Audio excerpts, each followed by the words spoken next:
నమస్తే, welcome to స్వతంత్ర. నేను మీ రాజమౌళి. కాంగ్రెస్ ప్రభుత్వ హయాంలో తెలంగాణలో ఏం జరుగుతుంది?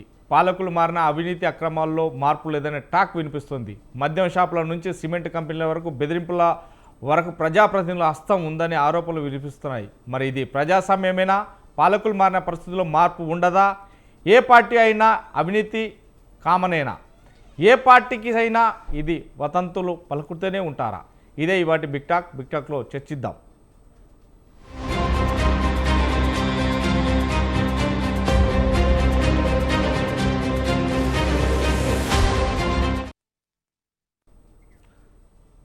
రైట్, మనతో పాటు బిగ్ టాక్లో పాల్గొన్నారు మిట్ట నరసయ్య గౌడ్ గారు, కాంగ్రెస్ రాష్ట్ర అధికార కార్యదర్శి, గంగాపురం వెంకరెడ్డి గారు, బీజేపీ రాష్ట్ర అధికార ప్రతినిధి. మనతో పాటు మరొక ఇద్దరు కూడా జాయిన్ అవుతారు. ముందుగా మిట్ట నరసయ్య గారు.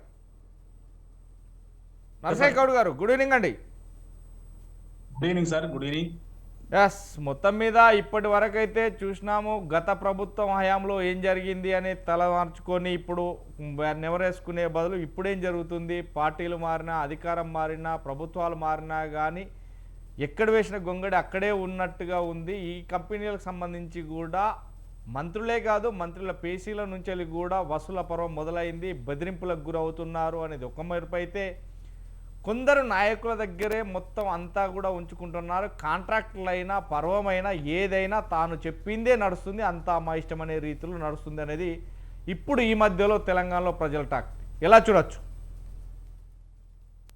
వాయిస్ క్లియర్ ఉందా? క్లారిటీ. ముందుగా మీకు ప్యానెల్లో ఉన్న పెద్దలకు, వ్యూవర్స్కు నమస్కారం. ఇప్పుడు తెలంగాణలో ప్రజాపాలన జరుగుతూ ఉంది. ఎందుకంటే పత్రికలకు, మీడియాకు ఏదో ఒక మసాలా కావాలి కాబట్టి ఆ పేజీలో అది జరిగింది, ఈ పేజీలో ఇది జరిగింది, ఆ ఎమ్మెల్యే ఈ మాట్లాడిండు, ఈ మంత్రితోటి పడతలేదు అనేటి ఈ టీ కప్పుల తుఫాన్లు సృష్టించే ప్రయత్నం మీడియా కానీ, ప్రింట్ మీడియా, ఎలక్ట్రానిక్ మీడియా చేసే ప్రయత్నం చేస్తుంది. అంతే తప్ప ప్రజాపాలనలో ఎలాంటి అవినీతికి తావులేదు. ఎందుకంటే అంతా ఓపెన్, ఏదున్నా మా నాయకులు ఓపెన్ గానే మాట్లాడతారు, మంచి చెడు అన్ని కూడా మాట్లాడతారు. అందులో ఏమీ ఉండదు. లాస్ట్ కు టీ కప్పుల తుఫాన్ లెక్క తేలిపోతుంది తప్పితే అవినీతి అనే ఆరోపణలు 22 నెలలుగా రాలేదంటేనే ఎంత స్పష్టంగా, ఎంత సవ్యంగా పరిపాలన జరుగుతుందనేది మనకు అర్థమవుతా ఉంది. కాబట్టి మామూలుగా మీరు మాట్లాడే వ్యాఖ్యలు ఏంటంటే కోమటిరెడ్డి రాజగోపాల్ రెడ్డి గారి గురించి మాట్లాడుతున్నట్టుగా కనిపిస్తుంది. 100%. ఎవరైనా కూడా, ఇప్పుడు రాజగోపాల్ రెడ్డి గారైనా ఎవరైనా కూడా రాష్ట్రంలో ఏదైనా ఒక పాలసీ అంటే మీరు అడిగేది ఏంటంటే వైన్స్ షాప్ లో వారి కామెంట్స్ గురించి అనుకుంటా. కాబట్టి రాజగోపాల్ రెడ్డి గారు ఏదైనా మాట్లాడితే వారు తెలుసు, ఆయన ఓకల్ గా ఉంటారు. తర్వాత తనకు మంత్రి పదవి హామీ ఇచ్చి ఇవ్వలేదన్న కొంత బాధతో ఏదో ఒకటి రెండు మాట్లాడినంత మాత్రాన రాష్ట్ర ప్రభుత్వం తీసుకున్నటువంటి పాలసీలో ఎలాంటి మార్పులు ఉండవు. ఎందుకంటే వైన్స్ ఎవరైనా తినవచ్చు, అది ఉదయం 10 నుండి సాయంత్రం 10 గంటల వరకు వ్యాపారం చేసుకోవచ్చు. తర్వాత పర్మిషన్ ఉంటే పర్మిట్ రూములు పెట్టుకోవచ్చు. అంటే ప్రభుత్వము ఇచ్చిన వెసులుబాట్లలో వాళ్ళు ఏదైనా వ్యాపారం చేసుకోవచ్చు. అంతే తప్ప ఎవరికో ఒకరికి కోపం వచ్చినంత మాత్రాన ఆ పాలసీలో తేడా ఉండదనేది ఎక్సైజ్ శాఖ మంత్రి గారు కూడా, ముఖ్యమంత్రి గారు కూడా ఇండైరెక్ట్ గా చెప్పడం జరిగింది. కాబట్టి ఇదేంటంటే ఇదంతా ఎందుకు జరుగుతుంది కాంగ్రెస్ పార్టీలో అంటే, 140 సంవత్సరాల కాంగ్రెస్ పార్టీ, దేశానికి స్వాతంత్ర్యం ఇప్పించినటువంటి కాంగ్రెస్ పార్టీకి కొంచెం స్వాతంత్ర్యం ఎక్కువ, మాట్లాడే గుణం ఎక్కువ. కాబట్టి ఓకల్ గా మాట్లాడుతుంటారు. ఎందుకంటే ప్రజలకు స్వాతంత్ర్యం ఇప్పించింది మనమే కాబట్టి మనకు కూడా కొంత స్వాతంత్ర్యం ఉండాలన్న ఒక ఆలోచనతోటి మాట్లాడతారు అనుకుంటా. అంతే తప్ప దీంట్లో దురుద్దేశం కానీ, వేరే రకంగా కానీ, ప్రభుత్వాన్ని విమర్శించేది కానీ ఏ రకంగా రాజగోపాల్ రెడ్డి గారు వారి పేరుకు తగ్గట్టు వారు రాజమనసు, వారు అట్లాంటి పనులు అంటే వేరే రకంగా ఏం లేదు. కాకపోతే వారి బాధ ఎన్నోసార్లు వ్యక్తపరుస్తూ ఉన్నారు, మనందరికీ కూడా తెలుసు. అంతకుముందు మంత్రి పదవి ఇస్తానని హామీ ఇచ్చిన మాట వాస్తవం, అది కొన్ని సమీకరణాల కారణంగా ఇవ్వలేకపోయిన మాట వాస్తవం, వారికి కొంత ఇబ్బంది, మనస్తాపం కలుగుతున్నటువంటి మాట వాస్తవం. అప్పుడప్పుడు ఆ మనస్తాపంలో ఏదైనా 1-2 మాటలు మాట్లాడితే దాన్ని మీడియా చిలువలు పలువలుగా చేయడం కూడా వాస్తవం. కాబట్టి ఇదంతా ఏంటంటే టీ కప్పులో తుఫాన్ లాగా పోలిపోతుంది తప్ప రేవంత్ రెడ్డి గవర్నమెంట్ అభివృద్ధికి సంబంధించిన గవర్నమెంట్. నర్సయ్య గౌడ్ గారు, ఏదైనా మీడియా సృష్టిస్తుంది వాస్తవం, టీ కప్లో తుఫాన్ లాగా అనే దానికి నిదర్శనంగా వాస్తవాన్ని చూడాలంటే మీడియా ఉన్నది ఉన్నట్టే చూస్తుంది, ఉన్నది ఉన్నట్టే మాట్లాడుతుంది, లేనిదైతే మాట్లాడేది కల్పించదు. ఒక మాట తెలిస్తే దాన్ని రెండో మాటకు కూడా చూస్తుంది. కాకుంటే ఇక్కడ మీరన్నట్టు ఏదైనా రాజగోపాల్ రెడ్డి మాట్లాడిన దాంట్లో నిజమెంత అబద్ధం ఎంత, అది బయటి వ్యక్తా లేకుంటే వేరే పార్టీ అతను అయితే అనుకోవచ్చు, మీ పార్టీ అతనే. నెక్స్ట్ ఇంకొకటి చూస్తే కనుక కొండ సురేఖ గారు, మంత్రి కొండ సురేఖ గారు దేవాదాయ శాఖ మినిస్టర్ ఉన్న నేపథ్యంలోనే పొంగులేటి శ్రీనివాసరెడ్డి మినిస్టర్ గారికి ఉన్న ఈ మేడం గారికి ఇద్దరికి పడలేదు. ఈ నేపథ్యంలో అది కూడా వైరల్ అయింది. ఎందుకంటే స్వయాన సీఎం రేవంత్ రెడ్డి గారే తన పేషిలో ఉన్నటువంటి ఫైళ్లను ఆర్ఎండ్బి శాఖకు అప్పచెప్పడం జరిగింది. ఈ నేపథ్యంలోనే మళ్ళీ రసబుసలు జరిగాయి. ఇదంతా కూడా మీడియాకు పొక్కింది. కొండ సురేఖ గారి వారి కూతురు కానీ మాట్లాడిన మాటలకు కానీ అంటే కొన్ని విషయాలలో దాంట్లో కొన్ని బెదిరింపులకు గురించి కావచ్చు, ఒక సంబంధించి ఒక కంపెనీకి పాయింట్ బ్లాక్లో గన్ను పెట్టి బెదిరించాడని, అంటే ఇలాంటి వాస్తవానికి మీడియా చిత్రీకరించి చేయదు కదా, అవి బయటకు వస్తేనే కదా జరిగేటి. ఎస్ రాజమౌళి గారు, నేనేమంటున్నా, రాజగోపాల్ రెడ్డి గారు 1-2 కామెంట్స్ చేసిన మాట వాస్తవం. సరే, దానికి ఇంత మసాలా దట్టించేసి మామూలుగా ఎప్పుడు చేసినట్టుగానే మీడియా చేసిన మాట కూడా వాస్తవం. ఇదే కొండ సురేఖ విషయంలో కూడా, కొండ సురేఖ విషయంలో ఏం జరిగిందండి, ఫైల్స్ ముఖ్యమంత్రి గారు బదలాయించిండు. దానికి పెద్ద నష్టమే లేదు. ఎందుకంటే అవినీతి ఆరోపణలు రావద్దన్న ఆలోచనతోటే ఈ మార్పులు చేర్పులు జరుగుతూ ఉంటాయి తప్పితే, ఒకవేళ అవినీతి చేయండి అని ఓపెన్ చేస్తే మార్పులు చేర్పులు అవసరం లేదు కదా. మీరు ఇప్పటి వరకు 22 నెలలు ఏ మంత్రి గాని ఏ ఎమ్మెల్యే గాని అడగోలుగా కేటీఆర్ కేసీఆర్ వీళ్ళు బుక్ అయినట్టుగా అడగోలుకు లక్షల కోట్ల రూపాయలు ఎవరు సంపాదించలే కదా. కాబట్టి ప్రతి దాని మీద కూడా నిఘా ఉన్నది. ముఖ్యమంత్రి గారి నిఘా ఉంది. ముఖ్యమంత్రి గారు అందరు ఏం చేస్తున్నారో, ఎవరి పేసులో ఏం జరుగుతుందో ఎప్పుడు కూడా మామూలుగా సర్వసాధారణంగా ఉండే నిఘా ఖచ్చితంగా ఉంటది. కాబట్టి దాని సందర్భాన్ని అనుసారంగా మార్పులు చేర్పులు అనేది జరుగుతూ ఉంటాయి. అంతే తప్ప ఎవరినో ఒకరిని స్కేప్ గోట్ చేయాలన్న ఆలోచన లేదు. ఇప్పుడు కొండా సురేఖ గారి విషయంలో ఏమైందంటే, వాళ్ళ అమ్మాయి మాట్లాడిన మాటలు వైరల్ అయింది. ఆ తర్వాత కూర్చోవడం జరిగినప్పుడు మీనాక్షి నటరాజన్ గారితో కానీ, మహేష్ కుమార్ గౌడ్ గారితో కానీ కూర్చొని మాట్లాడి సాల్వ్ చేసుకోవడం జరిగింది. అంటే కొంత మిస్ఇన్ఫర్మేషన్ తోటి కొంత అటు ఇటు జరిగే అవకాశం ఉంది కాబట్టి కూర్చొని మాట్లాడితే అవి సాల్వ్ అయిపోతా ఉన్నాయి. కాబట్టి నేను చెప్పదలుచుకున్నది ఏంటంటే, ఈ తెలంగాణ రాష్ట్రంలో కాంగ్రెస్ పాలనలో, ముఖ్యమంత్రి రేవంత్ రెడ్డి గారి పాలనలో అవినీతికి ఆస్కారం లేదు, అభివృద్ధికి మాత్రమే ఆస్కారం ఉంది. ఇలా అభివృద్ధి కుంటు పడకుండా నడుస్తుంది కాబట్టి, అభివృద్ధి ముందుకు పోతుంది కాబట్టి మేము జూబ్లీహిల్స్ ఎన్నికలలో బంపర్ మెజార్టీ తోటి 40-50 వేల మెజార్టీ తోటి గెలవబోతా ఉన్నాం. ఆ గల్లీ ఎక్కడ తిరిగినా కూడా నవీన్ కుమార్ వారి పేరే చెప్తా ఉన్నారు. కాబట్టి నేను ఏమంటున్నానంటే, ఖచ్చితంగా రాష్ట్ర వ్యాప్తంగా డెవలప్మెంట్ పరుగులు తీస్తా ఉంది. అవినీతి అసలే లేదు. ఈవెన్ హైడ్రో ఎలక్ట్రికల్ పవర్ కూడా ఎక్కువగా ఉత్పత్తి చేసిన నిన్న మొన్న మనకు 4 రూపాయలే ఈ ట్రాన్స్కోకు జెన్కోకి ఇస్తా ఉన్నారనేది తెలుస్తా ఉంది. కాబట్టి నేను ఏమంటున్నా, ప్రతి రంగంలో కూడా అభివృద్ధి మాత్రమే కనిపిస్తుంది కానీ అవినీతి కనిపించడం లేదు. కాకపోతే మనకు సొంత పార్టీలో కొంతమంది ఎమ్మెల్యేలకు కొన్ని హామీలు ఇచ్చి నెరవేర్చకపోవడం అనేది ప్రతి గవర్నమెంట్ లో ఉంటది. ఇప్పుడు కేసీఆర్ గవర్నమెంట్ లో 100 మందికి ఎమ్మెల్సీ ఇస్తా అని ప్రామిస్ చేసింది. 100 మందిలో 10 మందికి కూడా ఇవ్వలేదు. నాకు ఒక 4-5 తెలుసు. కాబట్టి నేను ఏమంటున్నానంటే, హామీలు ఇచ్చినప్పుడు ఎట్లాంటి పరిస్థితులు అయితే ఉంటాయో, తర్వాత ప్రభుత్వం వచ్చిన తర్వాత కొంత సమీకరణాలు మారే అవకాశం ఉంది. ఇప్పుడు నల్గొండ జిల్లాలో అన్నదమ్ములు ఇద్దరికి మంత్రి పదవులు ఇస్తే మీడియా కూడా ఈ కుస్తదా కూడా, ఆ ఉద్దేశంలో వారు కొంత వెనుకంజ వేసిన మాట వాస్తవం. కానీ హామీ ఇచ్చిన మాట కూడా వాస్తవమే. కాబట్టి హామీ ఇచ్చారు కదా, తెలిసే ఇచ్చారు కదా, నాకు ఎందుకు నెరవేర్చలేరనే ఉద్దేశంలో రాజగోపాల్ రెడ్డి గారు మాట్లాడుతూ ఉన్నారు. అరే ఇస్తే ఎట్లా, ఒకే కుటుంబాలు ఇద్దరికి ఎట్లా ఇస్తే అని రేవంత్ రెడ్డి గారు మాట్లాడుతారు. కాబట్టి కొంత గ్యాప్ అనేది రావడం అనేది సర్వసాధారణం. కాబట్టి ఒక రాష్ట్ర వ్యాప్తంగా సీన్ తీసుకున్నప్పుడు ఆ రాష్ట్రంలో 1-2 ఇలాంటి మనస్పర్ధలు కానీ లేకపోతే అసహనాలు కానీ రావడంలో ఎలాంటి అనుమానం పెట్టుకోవాల్సిన అవసరం లేదు. దట్టు కాంగ్రెస్ పార్టీలో ఖచ్చితంగా వస్తాయి. ఎందుకంటే మనస్పర్ధలు లేకుండా కాంగ్రెస్ పార్టీ ఉండదు, మళ్ళీ అందరం కలిసిపోతాం. కాబట్టే మాకు అధికారం వచ్చింది. ఇప్పుడు ఎన్నికల ముందట ఎంత మాటలు అనుకున్నా కూడా ఎన్నికలప్పుడు ఒకే రకంగా పనిచేయడం జరుగుతుంది, అధికారంలోకి రావడం జరుగుతుంది.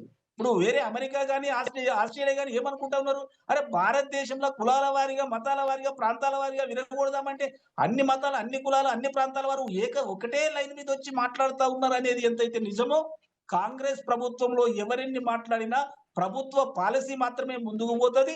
ఎవరెవరికైతే ఇబ్బందులు ఉన్నాయో అవి ఖచ్చితంగా రాబోయే కాలంలో ఖచ్చితంగా తొలగించడం జరుగుతుంది. వాటిని అడ్రస్ చేయడం జరుగుతుంది. అభివృద్ధి మాత్రం 24 అవర్స్ ముందుకు పోతుందనేది రేవంత్ రెడ్డి గారి మార్కు పాలన.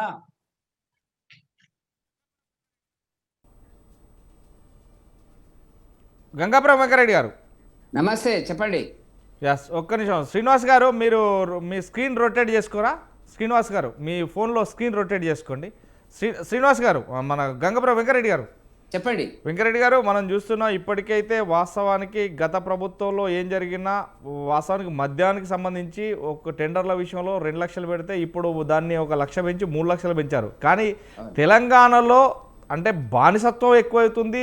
వాస్తవానికి ఉదయం నుంచి వెళ్ళి మధ్యాహ్నం వరకు, అంటే ఉదయం 9 గంటలకు 10 గంటలకు బార్లు 10 గంటలకు బార్లు తెరిచినా నైటు 10 గంటల వరకు ఉండేసరికి అంటే 12 అవర్స్ ఉండేసరికి వాస్తవానికి ఉదయం నుంచి వెళ్ళి సాయంత్రం నుంచి వెళ్ళి ఇట్లా చేస్తే దీనికి సంబంధించిన వాస్తవానికి ₹1,00,000 ఎక్కువ ఇప్పుడు టెండర్కు ₹1,00,000, ఒక టెండర్కు ₹1,00,000 ఎక్కువ పెట్టడం చేత ఇది చాలా అంటే ప్రజలలో భారం పడుతుంది. అలాగే కష్టం చేసి వచ్చిన వాడు సాయంత్రం ఒక వ్యక్తి ఏదైనా కొద్దిగా మద్యం సేవించాలంటే తనకు కూడా రేట్లు విపరీతంగా పెరుగుతున్నాయి. తను ఆరుగాలం చేసిన కష్టం అంతా, ఆ రోజు కష్టపడ్డదంతా కూడా ఆ సాయంత్రానికి ఆ మద్యానికే ఖర్చు అవుతుంది అనేది చాలా వరకు చెప్తున్నాడు. కానీ ఇదంతా కొడితే ఎప్పుడైతే రాజగోపాల్ రెడ్డి గారు మాట్లాడిన మాట ఉందో 4 గంటల నుంచి వెళ్ళి 10 గంటల వరకు సాయంత్రం పూట చేసుకోమను, కానీ దీనికి బార్ అండ్ రెస్టారెంట్ లాగా పక్కకు సిట్టింగ్ రూమ్లో పెడతామంటే మధ్యాహ్నం తాగుతున్నారు. దీంతో గాలి అయిపోతుంది. ఇంకా మీ ఇష్టం ఏదైనా కానీ దీనికి సంబంధించి ఏది చూసుకున్నా మీ ఇష్టం అయితే టెండర్లు పీల్చుకోండి, కానీ నా నియోజకవర్గం లాంటివి మాత్రం నా అనుమతి లేకుండా జరగనివ్వని ఒక దిక్కు. ఇక పోతే పొంగులేటి శ్రీనివాసరెడ్డి గారు మంత్రి గారికి అలాగే కొండ సురేఖ మంత్రి గారికి ఇద్దరికి వైరుధ్యం మిగిలింది. దాంట్లో పెద్దల సమక్షంలో కూడా కూర్చుంది. అంటే ఒకానొక టైంలో డబ్బుల కోసమే ఇదంతా చేస్తున్నారా? అంటే ఏదైనా మాది నడుస్తుందని చేస్తున్నారా? అంటే గత పాలకులు చేసిన తప్పిదాన్ని మేము సరిదిద్దుతాము అని చెప్పడానికి వచ్చిన ఏ ప్రభుత్వమైనా, పాలకులు మారినా ప్రభుత్వాలు మారినా అంతా ఒకటేనా? ఎలా చూడొచ్చు? ఇప్పుడు ఒకటి రాజమౌళి గారు, నిజానికి మీ టీవీ యాజమాన్యాన్ని నేను అభినందించకుండా ఉండలేకపోతున్నాను. ఎందుకంటే 20 మాసాల కాంగ్రెస్ అవినీతి పాలన ఉందా లేదా అనేటువంటి అంశం గురించి ఏ మీడియా కూడా ముందుకు రానటువంటి సందర్భం లోపల ధైర్యంగా మీరు చర్చ పెట్టి, సో నేను పార్టీ గురించి అని కాదు, ప్రజాస్వామ్యం లోపల ఏ పార్టీ వచ్చినా కాంగ్రెస్ పార్టీ గురించి అని మాట్లాడదు. ప్రజాస్వామ్యం లోపల ఏ పార్టీలు వచ్చినా, ఏ అధికారకు వచ్చినా, ఏ ప్రభుత్వాలు వచ్చినా ఏం మారరా? నిజమే. ఇప్పుడు ఉన్న పార్టీని మనం దృష్టిలో పెట్టుకోవాల్సి వస్తుంది కదా. అది జనరల్ టాపిక్. మీరు ఏ పార్టీ అనేటువంటిది, ఇప్పుడు కాంగ్రెస్ అనేటువంటిది పాలిస్తున్నటువంటి సందర్భము. గతంలో బీఆర్ఎస్ పార్టీ పాలించింది, అంతకుముందు కాంగ్రెస్, టీడీపీ రకరకాలుగా మనం చూసాం. అధికారం అనేటువంటిది అవినీతికి ఒక మొదటి మెట్టు అనేటువంటిది. ఏ పార్టీ ఉన్నా కూడా అవకాశాలు వస్తాయి కాబట్టి దాన్ని ఉపయోగించుకుంటారు. ఇప్పుడు కాంగ్రెస్ పాలనకు బీఆర్ఎస్ పాలనకు వచ్చేటప్పటికి ఏంటంటే అనేక అంశాల లోపల ₹1,000 కోట్ల అవినీతి జరిగింది. అది కాళేశ్వరమా, విద్యుత్ శక్తి కొనుగోళ్ళ, కార్ రేసింగా, లేకపోతే ఇతరత్ర మనకు కనపడుతున్నటువంటి అంశాల లోపల జరిగింది అనేటువంటిది వివిధ స్థాయిల్లో వాటి దర్యాప్తు జరుగుతున్నటువంటి మాట వాస్తవము. సరే, వాడు ఎక్కడి కొలిక్కి వస్తుంది, ఎక్కడ ముగింపు వస్తుంది అని వేచి చూడాలి. నేనేమంటున్నా అంటే, ఏ ప్రభుత్వమైనా ప్రజలకు నీతివంతమైన పాలన, ప్రజాస్వామ్య పద్ధతి లోపల వాళ్ళ సమస్యలను పరిష్కరించేటువంటి పద్ధతి లోపల మేము ముందుకు వస్తున్నాము, మమ్మల్ని ఎన్నుకోండి అంటున్నారు, ప్రజలు నమ్ముతున్నారు, ఓట్లేస్తున్నారు. సరే, ఎన్నికలకు సంబంధించినటువంటి డబ్బులు పంపిణీ అనేటువంటిది నేను అప్పుడు ఆ విషయానికి వెళ్ళను. ఇప్పుడు మీరేంటంటే ఈ ప్రభుత్వంలో ఏ ప్రభుత్వమైనా అంతే జరిగింది. గతంలో కూడా కాంగ్రెస్ పాలించినటువంటి సందర్భం లోపల వందల కోట్ల ఆస్తులు రాజకీయ నాయకులకి ఎక్కడి నుంచి వస్తాయి రాజమౌళి గారు? మీకు నాకు ఎందుకు రావడం లేదు? ఆస్తులు, అనేక రకాల ఆస్తులు, పెద్ద పెద్ద భవనాలు, ఎస్టేట్లు, ఎకరాల భూములు ఏ రకంగా వస్తాయి చెప్పండి? ఏ వ్యక్తి అయినా కూడా, నేను కాదు, మీది కాదు, ఎవరే కానీ విపరీతమైనటువంటి ఆస్తులను సంపాదించడానికి అవినీతి పద్ధతి ఉంటేనే తప్ప ప్రభుత్వ అనుసరించేటువంటి పన్నుల విధానాన్ని తుంగలో దొక్కి ముందుకెళ్ళేటువంటి ప్రయత్నం లోపలనే ఆస్తులు సంపాదిస్తారు తప్ప ఏ వ్యక్తి కూడా ఆ స్థాయిలో సంపాదించడానికి వీలు లేదు ట్యాక్స్ రూల్స్ ప్రకారంగా. సరే, జరుగుతున్నది దేశంలో, అనేక పార్టీలు చేస్తున్నది. కాంగ్రెస్ ఎక్కువ పాలించింది కాబట్టి మనకు కనపడుతున్నటువంటిది. కాంగ్రెస్, కరప్షన్ రెండు కూడా ఒక పద్ధతిలో వెళ్తే అనేటువంటిది మనకు కనపడేటువంటిది. ఈ మాట ఎందుకంటున్నానంటే, మీరు చెప్పలేదు కానీ జడ్చర్ల ఎమ్మెల్యే అనిరుద్ధ్ రెడ్డి గారు మాట్లాడుతున్నారు వాళ్ళ అవినీతి గురించి, రాజగోపాల్ రెడ్డి గారు మాట్లాడుతున్నారు. మొన్నటికి మనకు మన కొండ సురేఖ గారు మాట్లాడినారు. కొండ సురేఖ గారికి పొంగులేటి శ్రీనివాసరెడ్డికి మధ్యన గ్యాప్ వచ్చింది అనేటువంటిది కింద కాంట్రాక్టుల విషయంలో అక్కడ సమ్మక్క సారలక్క జాతరకు సంబంధించినటువంటి టెండర్లలో ఇద్దరి మధ్యన గ్యాప్ ఏర్పడ్డది అనేటువంటిది ఇవి బయటికి కనపడుతున్నటువంటి అంశాలు చాలా సందర్భాల్లో కనపడకపోవచ్చు. ఇప్పుడు వచ్చిన ప్రాబ్లం ఏంటంటే కాంగ్రెస్ పార్టీకి 10 సంవత్సరాల తర్వాత అధికారంలోకి వచ్చింది, మళ్ళీ వస్తామో రామో మనకు తెలియదు, ఉన్నప్పుడు ఇల్లు చక్కబెట్టుకుందాం అనేటువంటిది ఏ రాజకీయ పార్టీకి అయినా ఉండొచ్చు. ఇక్కడ జరుగుతున్నటువంటిది మనకు కనపడుతుంది. మామూలు వ్యక్తులు కాదు కదా ఇప్పుడు మాట్లాడేటువంటి వాళ్ళు. రాజగోపాల్ రెడ్డి గారు మామూలు వ్యక్తి కాదు కదా, మనం కాదనడానికి. ఇప్పుడు మీరు అన్నట్టుగా ఏంటంటే మధ్య మీద మాట్లాడుతున్నాడు ఆయన. పేజీ నెంబర్ వాళ్ళ మేనిఫెస్టో 29లో 16వ పాయింట్ చెప్పడం జరిగింది. బెల్ట్ షాపులను పూర్తిగా రద్దు చేస్తామని హామీ ఇచ్చినారు. తెలిసి ఇచ్చినారా తెలియక ఇచ్చినారా ఏ పద్ధతిలో ఇచ్చినారో మనకు తెలియదు, కానీ బెల్ట్ షాపులను రద్దు చేస్తామనే దానికంటే వాటిని పెంచినారు. వాటికి నా జ్ఞాపకం ఉన్నంత వరకు రాత్రి టైము వైన్ షాపులకు సంబంధించింది కూడా పెంచడం జరిగినటువంటి మద్యం ఆదాయాన్ని ప్రజల అభివృద్ధి కోసము సంక్షేమం కోసము ఖర్చు పెట్టేటువంటి దుస్థితికి ప్రజాస్వామ్య ప్రభుత్వాలు నగర సమాజాన్ని నిర్మించేటువంటి కొత్త పద్ధతులు నిర్మించాలనుకునే ప్రభుత్వాలకు తగదు అనేటువంటి మాత్రం నేను చెప్పగలుగుతాను. ప్రజలు తాగితే ఆదాయాలు వస్తాయి. సుమారుగా ఆదాయం తాగడం వల్ల ప్రజలు ఎంత తాగితే ప్రోత్సాహాలు మద్య నిషేధాన్ని పేరు పెట్టుకున్నారు. మద్య నిషేధాన్ని పేరు పెట్టుకుని మద్యాన్ని ప్రోత్సహించేటువంటి పద్ధతులు ఎందుకు పెట్టినారో నాకు తెలియదు. ఆ పేరు ధర్మాదాయ దేవాదాయ అని పెట్టినారు. అంటే అసలు ధర్మాదాయ దేవాదాయ వాటికి ఆదాయాలు ఉండకూడదు, వాటికి ఆదాయాలు పెట్టినారు. ఇక్కడ మద్య నిషేధం అని పెట్టినారు. కానీ దీన్ని ప్రోత్సహించి మీరన్నట్టుగా ఏంటంటే వేల కోట్ల రూపాయలు, సంవత్సరానికి 40 నుంచి 42 వేల కోట్ల రూపాయలు మద్యం ద్వారా, అంటే ఏమిటి సుమారుగా బడ్జెట్లో నికరంగా వచ్చేటువంటి 1,80,00,000 లోపల 25-30% మద్యం ద్వారా వసూలయ్యేటువంటి పరిస్థితికి రావడం అంటే ఆ సమాజం అభివృద్ధి చెందినట్ట, ఆ సమాజం ముందుకు పోతున్నట్టుగా, లేక పౌర సమాజం యొక్క ఆరోగ్యాన్ని గురించి ప్రభుత్వాలు పట్టించుకుంటున్నాయా, లేకపోతే మనం ఏదో ఆ ఎన్నికల్లో అల్లవి కానీ హామీలనిచ్చి ప్రజలను బోల్తా కొట్టించేటువంటి క్రమం లోపల ఇవల్ల ఈ రకమైన ఆదాయాల వైపు మనం చూస్తున్నాం అనేటువంటిది. ఆస్తులు అమ్ముతున్నారు. అదేంటంటే ఆస్తులు అనేటువంటివి ప్రభుత్వానికి భవిష్యత్ అవసరాల కోసం పెట్టుకోవాల్సిన అవసరం ఉంది. రాజమౌళి గారు ఇవాళ రేవంత్ రెడ్డి గారు నా లెక్కలో 850 ఎకరాల హౌసింగ్ బోర్డు భూములను అమ్మేటువంటి క్రమం లోపల చాలా ముందుకెళ్ళినటువంటి సందర్భం. హౌసింగ్ బోర్డు అంటే ఏంది రాజమౌళి గారు? హౌసింగ్ బోర్డు అనేటువంటిది మధ్యతరగతి కుల మతాలకు అతీతంగా హౌసింగ్ బోర్డు. నేను హౌసింగ్ బోర్డు కాలనీలో ఉంటాను. హౌసింగ్ బోర్డు కాలనీలో కులాలు ఉండవు, మతాలు ఉండవు, అన్ని రకాల వ్యక్తులకి అలాట్మెంట్ జరుగుతుంది. అందరు కలిసి ఉంటారు. అవి విల్లాలు కాదు, అవి పెద్ద పెద్ద భవనాలు కాదు, గేటెడ్ కమ్యూనిటీస్ కావు. నిజానికి అది చాలా చక్కనిది కులమత రహిత సమూహము ఈ హౌసింగ్ బోర్డులో. మీరు ఏదో తీసుకోండి, విజయనగర్ కాలనీ తీసుకోండి, కూకట్పల్లి తీసుకోండి, లేకపోతే సంతోష్ నగర్ తీసుకోండి, సైదాబాద్ తీసుకోండి, వీటిల్లో వివిధ రకాల వ్యక్తుల యొక్క. రెండవది ఈ దోపిడీ ఏదైతే జరుగుతుందో, ఏది ఈ గృహ నిర్మాణాల లోపల ప్రైవేటు వ్యక్తులు ఏదైతే చేస్తున్నారో అది ఉండదు. కాబట్టి నేను చెప్పదలుచుకున్న పాయింట్ ఏంటంటే ఇప్పుడు కాంగ్రెస్ అవినీతి చేయకపోతే దానికి భవిష్యత్తు లేదు. ఎందుకనంటే దేశంలో 3 రాష్ట్రాల్లో మాత్రమే అధికారంలో ఉన్నది. దాంట్లో కర్ణాటక ఆర్థికంగా బలంగా ఉన్నది, తెలంగాణ ఉంది. అలా ఎన్నికలకు సంబంధించి ఏ పార్టీకైనా నిధులు కావాలి కాబట్టి నిధులు సమకూర్చుకోవాలా. సమకూర్చుకునేటువంటి క్రమం లోపల కొంతమంది మంత్రులకు మనకు వినపడుతున్నటువంటిది ఏంటంటే పేర్లు నేను నాకు చెప్పను, కానీ కొంతమంది మంత్రులు బాధ్యత తీసుకొని ఈ డబ్బులు వసూలు చేసి అక్కడికి ఢిల్లీ పంపించేటువంటి కాంగ్రెస్ పార్టీకి సంబంధించినటువంటి ఖర్చుల కోసం పంపిస్తారు అనేటువంటి దాని కింద జరుగుతున్నటువంటి యత్నాలు. వాళ్ళు సర్దుకుంటున్నారు. వాళ్ళకు కావాల్సినటువంటి ఆదాయాలను వాళ్ళు సమకూర్చుకుంటున్నారు. పోర్ట్ఫోలియోలు రాజమౌళి గారు ఏ పోర్ట్ఫోలియో ఆదాయం బాగా సమకూర్చుకోవడానికి అవకాశం ఉందో దాని మీద దృష్టి పెడుతున్నారు. హైదరాబాద్ ఇన్ఛార్జ్ మంత్రులకు పోటీ పడుతున్నారు. విద్యామంత్రికి ఎవరు ముందుకు రావడం లేదు.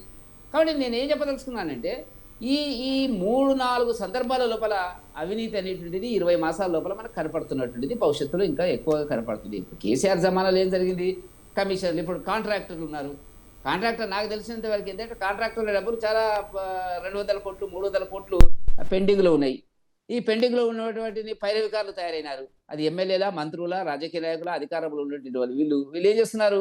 వీటికి పైరవీలు చేస్తున్నారు. కొన్ని కమిషన్లు. ఇప్పుడు పాపం కాంట్రాక్టర్ 200 కోట్లు బాకీ ఉంటారు అనుకోండి, సపోజ్ మీరు దాంట్లో పోతే పోయిందో 10 కోట్లు పోతే పోయా, కానీ మన డబ్బు మనకు వస్తే ధరకు మన అవసరాలు తీరుతాయి అనేటువంటి పద్ధతి లోపల ఇది నడుస్తున్నటువంటి చరిత్ర. కాబట్టి కొంత బయటకు వస్తున్నది, భవిష్యత్తులో వస్తుంది. కాంగ్రెస్ అవినీతి ఈ 2 కౌల పిల్లలు మనకి ప్రత్యేకంగా చెప్పాల్సిన అవసరం లేదు. చాలా సందర్భాల్లో మనం చూసినాము గతంలో. ఇక మేము వాటి చరిత్ర ఎందుకు, పురాణాలు ఎందుకు, ఎవరు ఎంత చేసినారు అనేటువంటి దాని కింద ఇప్పుడు ఒక నీతివంతమైన పాలన రేవంత్ రెడ్డి గారు ఇస్తారనుకున్నాము. అనేక కేసుల్లో ఉద్యోగస్తులు పట్టుబడుతున్నటువంటి ఏసీబీ కేసుల్లో పట్టుబడుతున్నటువంటి సందర్భం.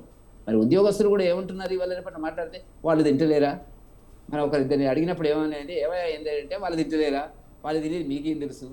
కాబట్టి అన్ని రకాలుగా ఆర్థిక అవినీతికి సంబంధించినటువంటి అంశం లోపల ప్రస్తుతం తెలంగాణలో ఉండేటువంటి ప్రభుత్వము మరి బస్టు పట్టింది అనేటువంటిది మాత్రం చెప్పక తప్పదు. అది భవిష్యత్తులో ప్రజలు నిర్ణయిస్తారు వాటికి సంబంధించినటువంటి. కాబట్టి మంత్రుల మధ్య మాత్రము, చాలా మంది మంత్రుల మధ్య ఒక సఖ్యత ఉంది. ఎవరు పనులు వాళ్ళు చక్కదిద్దుకుంటున్నారు, ఎవరు అవసరాలు వాళ్ళు చూసుకుంటున్నారు, ఇంకొకరు పక్క డిపార్ట్మెంట్కి సంబంధించినటువంటి వాళ్ళని సర్దుబాటు చేసేటువంటి పద్ధతిలో కనపడుతున్నటువంటి అంశాలు. కాబట్టి ఇవల్ల ఎక్కడో దగ్గర కీలకమైన నాయకులు మాట్లాడినటువంటి వాళ్ళు, కీలకమైన నాయకులు ఇప్పుడు అనిరుద్ధ్ రెడ్డి చాలా చక్కగా తన యొక్క అభిప్రాయాలను ఇప్పుడు అక్కడ ఉండేటువంటి ఒక మన వాతావరణానికి సంబంధించినటువంటి ఫ్యాక్టరీకి సంబంధించినటువంటి దాంట్లో కూడా అక్కడ ప్రభుత్వము ఆయన ఎంత వద్దన్నా కూడా ఆ ఫ్యాక్టరీ మూయకపోతే నేను బాంబు వేస్తా ఆఖరికి అనేటువంటి పద్ధతి లోపల మాట్లాడేటువంటిది. కాబట్టి వాతావరణ కాలుష్యానికి సంబంధించినటువంటి ఫ్యాక్టరీ, ప్రజలను ఆరోగ్యాలను. కాబట్టి ఇవాళ ఏం జరుగుతున్నటువంటిది, ఒక రియల్ ఎస్టేట్ మాఫియా నడుస్తుంది. ఇవాళ రేట్లు వచ్చినాయి అంటే మొన్న కొన్నారు 150 కోట్లకు రేటెంటిది. ఎక్కడి నుంచి వస్తున్నాయి డబ్బులు, ఎవరికి ఏ రకంగా అమ్ముతున్నారు, ఏం చేస్తున్నారు అనేటిది. కాబట్టి దీంట్లో అనేక రకాల లొసుగులు మనకు కనపడుతున్నటువంటి మాట వాస్తవం. ఇప్పుడు మీరు ఉన్న ఫలంగా నన్ను నిరూపించండి అని ఎవరైనా అడిగితే నా దగ్గర లేదు. కానీ ప్రజల్లో వస్తున్న చర్చను మనం బేస్గా తీసుకున్నప్పుడు ప్రభుత్వంలో కింది స్థాయి నుంచి పై స్థాయి వరకు అక్కడేం జరిగింది, గతంలో కాంట్రాక్టర్లు ఎన్ని రకాలుగా అప్పులు తెచ్చి చేసినటువంటిది. ఇప్పుడు అప్పుల మీద కమిషన్లు సంపాదించి ఇప్పుడు వీళ్ళకు ఉన్నటువంటిది ఏంటంటే, మళ్ళీ మనం ఎన్నికల్లో పోటీ చేయాలన్నప్పుడు 60-70 కోట్లు ఖర్చు పెట్టాలి. ఎక్కడి నుంచి వస్తాయి అనేటువంటి పద్ధతులు. కాబట్టి వాస్తవంగా వాళ్ళు ఇచ్చిన మేనిఫెస్టోలో చాలా అంశాలు ఆలోచన లేకుండా ఇచ్చినటువంటివి. ఆ ఆలోచన ఇప్పుడు అనుకోకుండా పవర్లోకి వచ్చినారు కాబట్టి వీటిని అమలుపరచాలంటే వాళ్ళ దగ్గర డబ్బులు లేవు, ఉన్న ఆస్తులు అమ్మాలి. ఏ ప్రభుత్వమైనా, ఏ వ్యక్తి అయినా, మీరే తీసుకోండి, మీ ఉదాహరణ తీసుకోండి రాయమూల్ గారు. మీ ఫాదర్ ఏదన్నా 2 కోట్ల 3 కోట్ల ల్యాండ్ కానీ బిల్డింగ్స్ కానీ మీకు అప్పైపోయినట్టయితే వాటిని మీరు ఏం చేస్తున్నారు, ఇవాళ అమ్ముతున్నారు.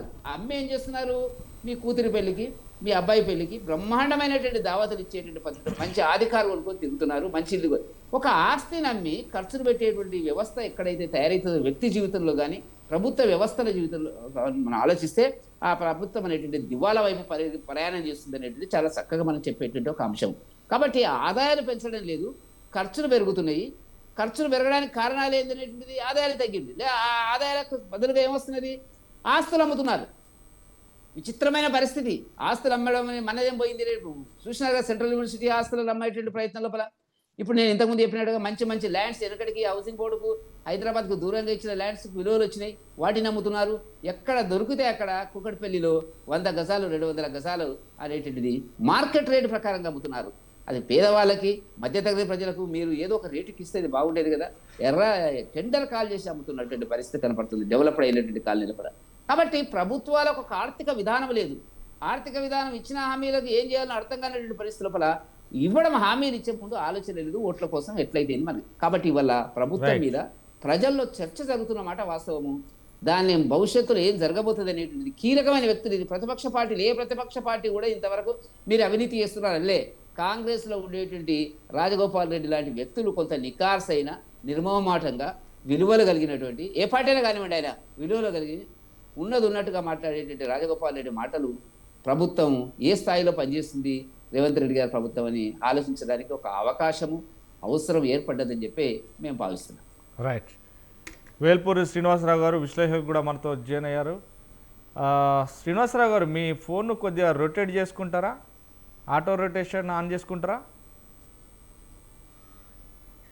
ఓకే ఓకే ఓకే కొద్దిగా కింది. ఓకే శ్రీనివాసరావు గారు, తెలంగాణ రాష్ట్రంలో అంటే గత పాలకులు చేసిన తప్పిదాలే మీ అంతే తిరిగి రాస్తాం, ఖచ్చితంగా స్వశ్యామలంగా ఉంటుంది అని చెప్పినటువంటి నేతలు కావచ్చు, పార్టీలు కావచ్చు, ఇలాంటి ఉన్నప్పటికి కూడా ఈ నేపథ్యంలోనే గతంలో చూస్తే బెల్ట్ షాపులు అనేటివి పెంచారు. 2 లక్షలు చేశారు, ₹1,00,000 2 లక్షలు చేశారు, బెల్ట్ షాపులు పెంచారు. కానీ ఇప్పుడు షాపులు పెంచకున్నా కానీ దీని మీద ₹1,00,000 అదనంగా పెంచి 3 లక్షలు చేస్తున్నారు బెల్ట్ షాపులకి, టెండర్కి. టెండర్ ప్రక్రియలో భాగంగా. ఇలాంటి నేపథ్యంలోనే విచ్చలవిడితనంగా ప్రజలైతే విచ్చలవిడితనంగా వాస్తవానికి ప్రభుత్వం పోకడబోతుంది. మంత్రులు కావచ్చు, మంత్రుల పేషిలో ఉన్నటువంటి వ్యక్తులు కావచ్చు, అదేవిధంగా వారి పిఏలు కావచ్చు, వారి మిగతా వ్యక్తులు కావచ్చు. కానీ ఎక్కడ చూసినా భయభ్రాంతులకు గురవుతున్నారు అనేది ఒక్కనిదైతే, ఆదాయానికి సంబంధించి ఇప్పుడు బెల్ట్ షాపులకు పెంచి పెట్టుకుంటే లైసెన్స్ ఫీజు అది పేదవాడి బతుకు మీదనే తప్ప ఎవరి బతుకు మీద కాదు. ఎందుకంటే 3 లక్షలు వేసినా 5 లక్షలు వేసినా మళ్ళీ తిరిగి సంపాదించేది అతనే కాబట్టి. ఎలాంటి ప్రక్రియలో ఇప్పుడు తెలంగాణ రాష్ట్రం ఉందని అనుకుంటున్నారు?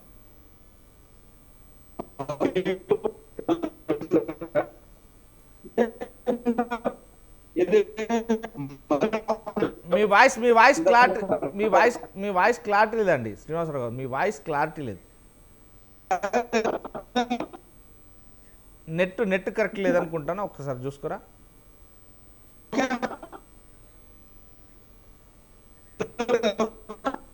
ఒక్కసారి ఆఫ్ చేసి మళ్ళీ లాగిన్ అవ్వండి. ఈ లోపు నేను నర్సయ్య గౌడ్ గారి దగ్గరికి వెళ్తాను. ఒకసారి ఆఫ్ చేసి మళ్ళీ లాగిన్ అవ్వండి. మీ వాయిస్ క్లారిటీ లేదు. నర్సయ్య గౌడ్ గారు, మొత్తం మీద తెలంగాణ రాష్ట్రం గత పాలకులను మెప్పించి పోషించిన నేపథ్యంలోనే మేము మార్చాలి ఖచ్చితంగా అనేది, ఎందుకంటే శ్రీనివాసరావు గారిని అడిగితే మిమ్మల్ని అడుగుతున్నా. కానీ మార్చాలనుకున్నది 2 లక్షల లైసెన్స్ ఫీజు ఉన్నది 3 లక్షలు చేస్తున్నారు. సో అఫ్కోర్స్ ఎందుకంటే గత ప్రభుత్వంలో చేసినట్టు బెల్ట్ షాపులు అయితే ఇంకా విచ్చలవిడితనంగా ఇవ్వలేదు ఈ ప్రభుత్వం, అందుకు మంచిదే. కానీ ఈ నేపథ్యంలో 3 లక్షలు చేస్తే పేదవాడి నడ్డి విరిగినట్టు అవుతుంది కదా. ఎందుకంటే వాడు బెల్ట్ షాపులలో పనిచేసే వ్యక్తులు కావచ్చు, లేకుంటే సిట్టింగ్ వ్యవస్థలే కావచ్చు, వ్యవస్థ అయితే మారతలేదు. సిట్టింగ్ వ్యవస్థ అనేది మారదు, అదేవిధంగా సిండికేట్ వ్యవస్థ అనేది కూడా మారదు. మనం పక్క రాష్ట్రంలో చూస్తే ఒకే మహిళ 82 షాపులు వేసింది. ఈ రాష్ట్రంలో చూస్తే కూడా ఒక్కరే 150 షాపులు వేయడానికి కూడా రెడీ అవుతున్నారు. అంటే విచ్చలవిడితనంగా డబ్బు సంపాదించారు, అక్రమ ఆస్తులు తప్ప ఇంక వేరే లేదు అనేది ఒక ప్రజల దృష్టికి వచ్చింది. దీన్ని ప్రభుత్వం ముఖ్యమంత్రి కావచ్చు, మంత్రులు కావచ్చు ఎందుకని చొరవ తీసుకోవట్లేదు? ఆస్తులు సంపాదించాలి, డబ్బు సంపాదించాలి అనే వ్యామోహం తప్ప వేరే లేదని అంటారా? రాజమౌళి గారు, ఇప్పుడు 2 లక్షలు ఉన్న ఫీజు 3 లక్షలు చేసిన దాని మీద మీరు కామెంట్ చేసి, నేనేమంటున్నా, 2 లక్షలు ఉన్న దాన్ని 3 చేసినా 4 చేసినా దాని ప్రభావం ఏమి సామాన్యుల మీద పడేది కాదు. ఎందుకంటే ఈ షాప్ అంటే దీన్ని డిస్కరేజ్ చేయడంలో ఒక భాగం ఫీజు పెంచడం. అంటే ఎక్కువ మనకు నామినేషన్స్ రావాలి, డబ్బు ఎక్కువ రావాలని అనుకుంటే తక్కువ పెట్టేదే, కానీ ఎక్కువ పెట్టడం వల్ల కొంచెం డిస్కరేజ్ చేద్దామన్న ఆలోచనలో తగ్గితే తగ్గిన షాపులన్న ఆలోచనలో ప్రభుత్వం చేసింది. వాస్తవానికి కూడా ఒకందుకంటే నేను అడిగే రైట్స్ ఏంది నాకు ఉన్నాయి కాబట్టి 3 లక్షలు పెంచితే పేద ప్రజల మీద పడుతుందండి. కానీ దీంట్లో భాగంగా కూడా మీ కాంగ్రెస్ పార్టీ నాయకులు కావచ్చు, లేకుంటే వివిధ కొంత మేధావులు కావచ్చు అంటున్నారు. ఎందుకంటే రేటు పెంచితే వాడు పెట్టలేడు కదా, ఎదుటోడు రాలేడు కదా, 10 మంది కలిసి ఒక లైసెన్స్ వేయాలి ఖచ్చితంగా అని అనుకుంటారు. కానీ ఇప్పుడు ఆ 10 మంది కూడా రాలేరు అనేది ఒక వాదన. కానీ ఇదే పేద ప్రజల మీద పడలేదంటారా, మా సిండికేట్ కాలేరంటారా? అది రాజమౌళి గారు, మీరు అడిగిన ఈ ప్రశ్న మామూలు ప్రశ్న కాదు. ఏంటంటే 2 లక్షల నుంచి 3 లక్షలు పెంచడం అనేది అందరు ఏమనుకుంటున్నారంటే పేద ప్రజల మీద భారం పడ్డది అని అనుకుంటున్నారు కదా. మీరు ఈ ప్రశ్న వేసి చాలా చాలా మంచి పని చేశారు ప్రభుత్వానికి. ఎందుకంటే దీన్ని డిస్కరేజ్ చేస్తుంది అనే విషయం దాదాపు చాలా మందికి తెలియని విషయం ఇది. ఎందుకంటే 3 లక్షలు చేసినప్పుడు చేయడానికి వెనుకపోతారు. అంటే వెనుకపోవడం వల్ల ప్రభుత్వానికి ఆదాయం తగ్గుతుంది. ఆదాయము తగ్గినా సరే అన్న ఆలోచనలు మాత్రమే పెంచడం జరిగింది. డిస్కరేజ్ చేయడంలో ఇది ఒక భాగంగా మాత్రమే ప్రభుత్వం చూస్తూ ఉంది. రెండోది ఏంటంటే, ఇప్పుడు 1,00,000 పెంచడం వల్ల కోటర్ మీద 10 రూపాయలు ఏం పెరగదు. ప్రభుత్వం ఏదైతే ధర పెట్టిందో ఎంఆర్పి పెడుతుందో అదే ఎంఆర్పి ఉంటుంది తప్ప ఇక్కడ 1,00,000 పెంచారు కాబట్టి ఇంకొక 10 రూపాయలు యాడ్ చేస్తేనేమో సామాన్యుల మీద భారం పడేది. దానికి దీనికి సంబంధం లేదు. కేవలం ఎవరైతే దీని కొరకు అప్లికేషన్ పెడతారో వాళ్ళు మాత్రమే ఈ 1,00,000 రూపాయలు కట్టవలసి, అంటే ఎక్స్ట్రా, అంటే 3 లక్షలు కట్టి దాంట్లో ఉండవలసిన పరిస్థితి ఉంది. కాబట్టి దీన్ని అంటే సామాన్యుని భారానికి దీనికి ఏం సంబంధం లేదు. రెండవది ఏంటంటే, ఇది ఎన్నో సంవత్సరాలు అంటే ఎప్పుడూ నడుస్తూనే ఉంది. ఈ అరకు ఈ వైన్స్ అనేది ఇప్పుడు కాంగ్రెస్ గవర్నమెంట్ ఇలా రేవంత్ రెడ్డి గారు రాగానే మొదలుపెట్టారు, సిట్టింగ్ రూములు మొదలుపెట్టారు, బెల్ట్ షాపులు మొదలుపెట్టారు. ఇది అంతకుముందు బీఆర్ఎస్ ఉన్నప్పుడు ఉన్నది, అంతకుముందు టీడీపీ ఉన్నప్పుడు ఉన్నది. అవి నడుచుకుంటూ వస్తా ఉంది. కాకపోతే ఏంటంటే కాలానుగుణంగా 10 రూపాయలు పెంచడం అనేది, ఇప్పుడు మామూలుగా కేసీఆర్ ఉన్నప్పుడు ఏం చేసిరంటే ఆ 80-90 రూపాయలు ఉన్న బిరి అలా 200 రూపాయలు అయింది. ఎందుకైందా, ఎక్కడ పోయిన ఈ డబ్బులు అంటే కేసీఆర్ అడిగితేనే మనకు తెలుస్తుంది. ఎందుకంటే వాళ్ళకు ఆదాయం పెంచుకున్నారు, వాళ్ళు అడగోలుగా పెంచేసిరు, అందరిని బెదిరించేసి. కేసీఆర్ చెప్పిండు కదా, నా దగ్గర కూడా సమాచారం ఉన్నది, ఒక్కొక్కరు 30% కమిషన్ తీసుకుంటారని కేసీఆర్ మాజీ ముఖ్యమంత్రి నోటన విన్నాం. కాబట్టి అలాంటి పరిస్థితులు ఇప్పుడు ప్రస్తుత కాంగ్రెస్ ప్రజాపాలనలో లేవు. అందులో 100% ఎవరు కూడా వేలెత్తి చూపించే అవకాశము లేదు. ఉన్నంతలో ఒక్క మాట వాస్తవం ఏంటంటే, మీరు అన్నది కొన్ని హామీలు ఇమీడియట్ గా చేయలేకపోయిన మాట వాస్తవం. ఆ విషయం కూడా మేమేం దాచుకుంటలేము, ముఖం చాటేస్తలేము. ప్రజలకు మీటింగ్ పెట్టి అవును మేము ఇది చేయడానికి ఇంకా కొంచెం టైం పడుతుంది అని మాత్రమే మేము ప్రజలను ఒప్పిస్తా ఉన్నాం తప్పితే మేము హామీ లేదని, మేము ఎగ్గొడతామని ఎక్కడ కూడా కాంగ్రెస్ పార్టీ చెప్పలే, రేవంత్ రెడ్డి గారు చెప్పలే. రేవంత్ రెడ్డి గారు స్ట్రైట్ ఫార్వర్డ్ ఇంకొక ముఖ్యమైన విషయం మీ దృష్టికి తీసుకురావాలి. మన దగ్గర ఆదాయం తగ్గింది, అప్పులు పెరిగినాయి, వచ్చినాయన్ని అప్పులకే కట్టుడైతా ఉంది, ఈ సంక్షేమ కార్యక్రమాలు కష్టమైతా ఉందని ఓపెన్ గా మాట్లాడినప్పుడు చాలా మంది రాజకీయ నాయకులు, మామూలు వాళ్ళు కూడా అరే ఇట్లా మాట్లాడితే ఎవరు పెట్టుబడి చేస్తారు అది ఇది అని చెప్పారు. కానీ తర్వాత అందరు రియలైజ్ అయ్యారు, ఎస్ ఉన్నది వాస్తవం ప్రజలకు చెప్పాలి. ఎందుకంటే ప్రజలే కదా యజమానులు. ఇప్పుడు ప్రజాస్వామ్యంలో ప్రభుత్వానికి యజమానులు ప్రజలే. ప్రజలకు ఉన్న వాస్తవం చెప్పాలి. మీరు గమనిస్తే రేవంత్ రెడ్డి గారు వచ్చిన మొదటి రోజు నుండి కూడా ప్రతి డిపార్ట్మెంట్ లో ఒక శ్వేతపత్రం రిలీజ్ చేయడం జరిగింది. ఆ డిపార్ట్మెంట్ లో అంతకు ముందు గవర్నమెంట్ ఎన్ని అప్పులు చేసింది, ఏం ఆదాయం వచ్చిందనే స్పష్టమైన శ్వేతపత్రాలు ప్రతి డిపార్ట్మెంట్ వైజ్ గా రిలీజ్ చేయడం వల్ల ప్రజలకు ఒక అవగాహన వచ్చింది. ఎస్ ఇంత ఆదాయం ఉంది. కేసీఆర్ గారు ఇంకో తప్పు కూడా చేసిపోయారు, ఏంటంటే అడగోలుగా ఎస్టిమేషన్స్ పెంచారు. 3 లక్షల కోట్లు, 2,80,000 కోట్లు అనుకుంటా, 80 లక్షల కోట్లు అనుకుంటా పెంచుకుంటా బడ్జెట్ ను వాస్తవంగా ఖర్చు పెట్టే కాడికి వచ్చే వరకు 70%, 60% కన్నా ఆగిపోయింది. దాని కొరకు ఈయన ఏం చేసిండు, అప్పులకు ఎగబడ్డాడు, అప్పులు అడ్డగోలుగా తెచ్చిండు, 11-12% కూడా తెచ్చిండు. ఇప్పుడు ఆ అప్పులను కూడా మేము రీషెడ్యూల్ అడుగుతా ఉన్నాం.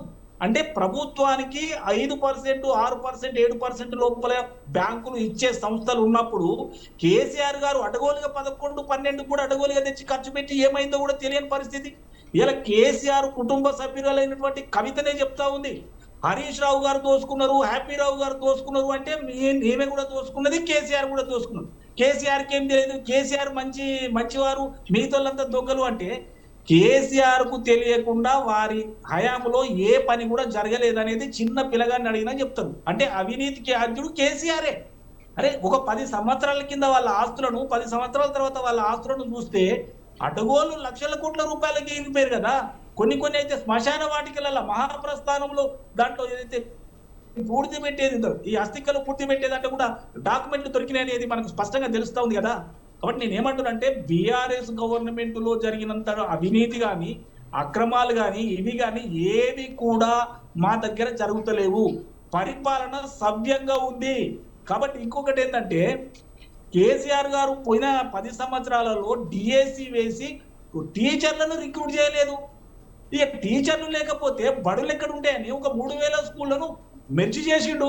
అంటే 3-4 స్కూళ్లను మూసేసిండు, టీచర్లను రిక్రూట్ చేయలేదు, విద్యా వ్యవస్థను తన పొలంలో పెట్టేసుకొని క్యాప్సికం పట్టించుకునేందుకు ఉపయోగించుకున్నాడు. కాబట్టి నేను ఏమంటున్నానంటే, ఈ రోజు ముఖ్యమంత్రి గారు విద్యాశాఖను తన దగ్గర పెట్టుకొని ఏ రకంగా మార్పులు చేర్పులు చేస్తా ఉన్నారు, ఏ రకంగా డిఎస్సి నిర్వహించి రిక్రూట్మెంట్ చేస్తా ఉన్నారు, ఏ రకంగా ఉద్యోగాలు ఇస్తా ఉన్నారు. ఇవాళ బాజాప్తా ఆర్ట్స్ కాలేజీకి పోయి మీటింగ్ పెడతా ఉన్నాడు ఆడిటోరియంలో, ఠాగూర్ ఆడిటోరియంలో మీటింగ్ పెట్టిండు. మళ్ళీ ఒకసారి ఆర్ట్స్ కాలేజీలో వస్తా, ఆ రోజు ఈ యూనివర్సిటీలో ఒక్క పోలీసు కూడా ఉండకూడదని స్పష్టంగా ప్రకటించినటువంటి వ్యక్తి ముఖ్యమంత్రి రేవంత్ రెడ్డి గారు. అంటే నేను ఏమంటున్నానంటే, ఇక్కడ అవినీతి లేదు, అలసత్వం లేదు, కేవలం అభివృద్ధి మాత్రమే ఉంది. అది కూడా పిల్లలకు ఉద్యోగాలు ఇస్తా ఉన్నారు, అన్ని కూడా సవ్యంగా జరుగుతున్నాయి. కాబట్టి ఎవరు కూడా ఏ క్వార్టర్స్ నుంచి కూడా ఎలాంటి వ్యతిరేకత రావడం లేదు. కాకపోతే 1-2 ఏంటంటే, ఇప్పుడు కొన్ని మిస్ఇన్ఫర్మేషన్, డిస్ఇన్ఫర్మేషన్ తోటి కొంత టీ కప్పుల తుఫాన్ లెక్క ఒకరిద్దరు మాట్లాడొచ్చు కాక, కానీ అది టీ కప్పుల తుఫాన్గానే చూడాలి తప్ప ఇవాళ ప్రభుత్వం మీద వ్యతిరేకత ఉందా అనేది లేదు. ఇంకొక ముఖ్యమైన విషయం మీ దృష్టికి తెచ్చేది ఏంటంటే, ఒకవేళ ప్రభుత్వం గంగ అవినీతి చేసి ఏ పని చేయకుండా చప్పుడేక ముసుగుదన్నుకొని ఫామ్ హౌస్ లో పండుకుందని ప్రజలు భావిస్తే మమ్మల్ని ఖచ్చితంగా జూబ్లీ హిల్స్ లో ఓడిస్తారు. కానీ పరిస్థితి అట్లా కనిపిస్తలేదు కదా. అక్కడ ఎదురే లేదు, ఆడ ప్రతిపక్షమే లేదు, ఎవరూ లేరు. భయానికి ఇంకొక విష్ణువర్ధన్ రెడ్డి తోటి కూడా ఆయన కేటీఆర్ నామినేషన్ వేయించాడు. తండ్రి ఒకరికి ఇస్తాడు, కొడుకు ఒకరికి ఇస్తాడు, పార్టీ చీలిపోయింది. కాబట్టి బీజేపీ ఎక్కడుందో మన వెంకటరెడ్డి నాకు తెలుసు. కాబట్టి అక్కడ ఖచ్చితంగా 40,000 పైచిలుకుతోటి మాత్రం మేము గెలవబోతా ఉన్నాం. అంటే ప్రభుత్వ పరిపాలనను, ప్రజా పరిపాలనను ఎండార్స్ చేస్తూ మాకు విజయం సాధించి పెడతా ఉన్నారు ప్రజలు. కాబట్టి మా పరిపాలన 100% సురక్షితంగా ఉంది. ఇవాళ మహిళలు కానీ, రైతులు కానీ, అన్ని వర్గాల వారు కూడా మమ్మల్ని దీవిస్తా ఉన్నారు. అవినీతి అనేది మచ్చుకు కూడా లేదు. అభివృద్ధి అనేది మాత్రమే ప్రతి గల్లీలో, ఢిల్లీలో కూడా కనిపించే పరిస్థితి ఉంది.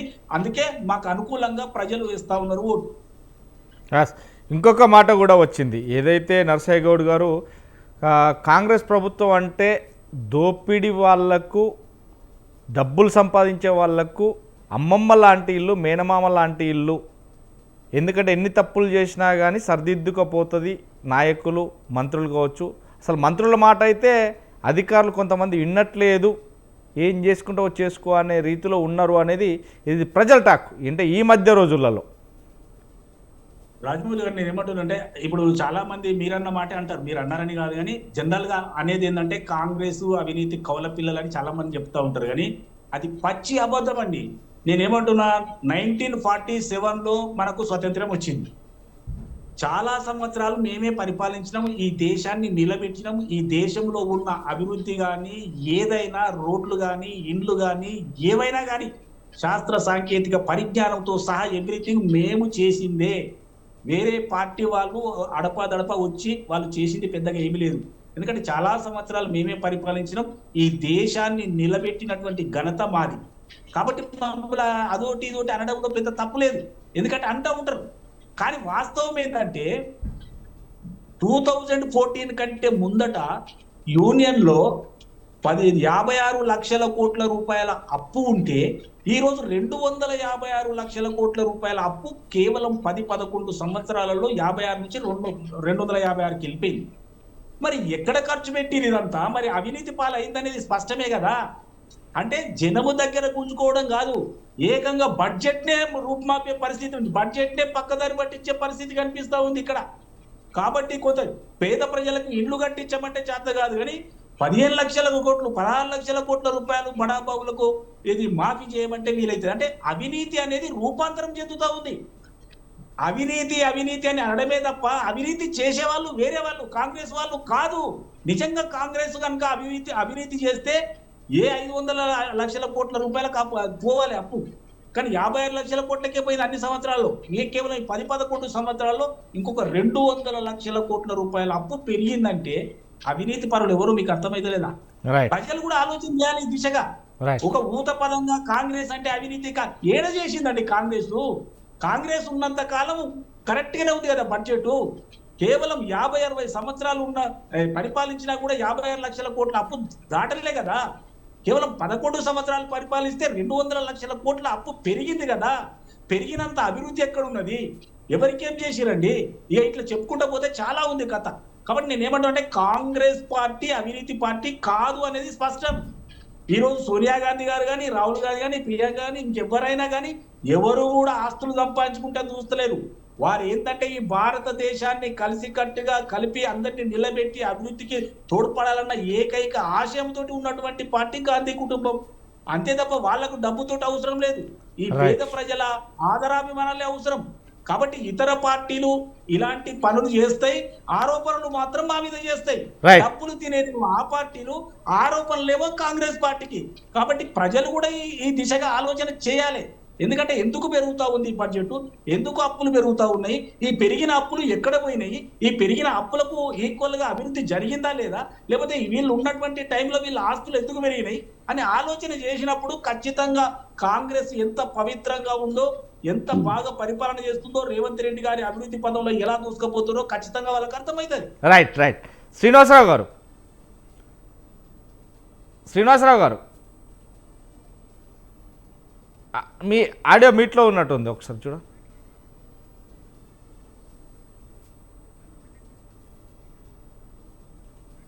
మీట్ తీయలేదండి ఒకసారి.